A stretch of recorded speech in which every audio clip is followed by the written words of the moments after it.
अगर तुम्हें लगता है मकर संक्रांति सिर्फ दिल के लड्डू और पतंग उड़ाने का त्योहार है, तो तुम सनातन के सबसे गहरे रहस्य को मिस कर रहे हो।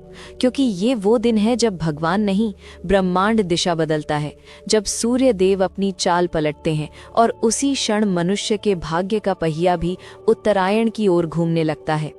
मकर संक्रांति इसलिए मनाई जाती है क्योंकि इसी दिन सूर्य देव मकर राशि में प्रवेश करते हैं और यहीं से शुरू होता है उत्तरायण, यानी वो काल जब ऊर्जा ऊपर की ओर बहती है, जब जड़ता टूटती है, जब जो रुका था वो आगे बढ़ने लगता है। और यही कारण है कि सनातन धर्म ने इस दिन को जागरण का पर्व माना, न कि केवल उत्सव का।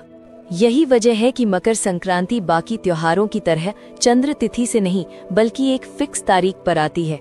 और इस साल ये पर्व 14 जनवरी 2026 को मनाया जाएगा, क्योंकि सूर्य समय का राजा है, उसकी गति नहीं बदलती, और जब सूर्य सीधा चलता है तो जीवन को भी सीधा चलने का संदेश देता है। इस दिन तिल और गुड़ क्यों खाया और बांटा जाता है? क्योंकि तिल शरीर को ठंड से बचाता है और गुड़ वाणी को मधुर बनाता है। यानी सनातन साफ कहता है कि जीवन कठिन हो सकता है, मौसम सख्त हो सकता है, लेकिन इंसान का व्यवहार कभी कड़वा नहीं होना चाहिए।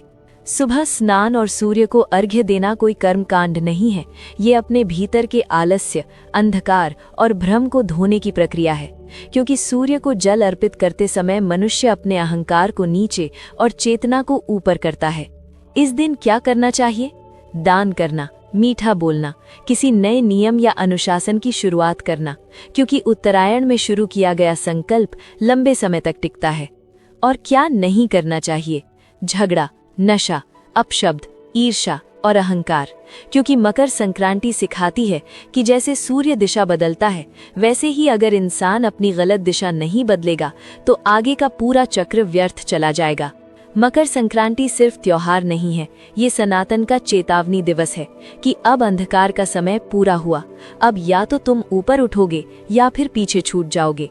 और यही वजह है कि ये पर्व हजारों साल बाद भी उतना ही शक्तिशाली है, उतना ही प्रासंगिक है और उतना ही खतरनाक रूप से सच है।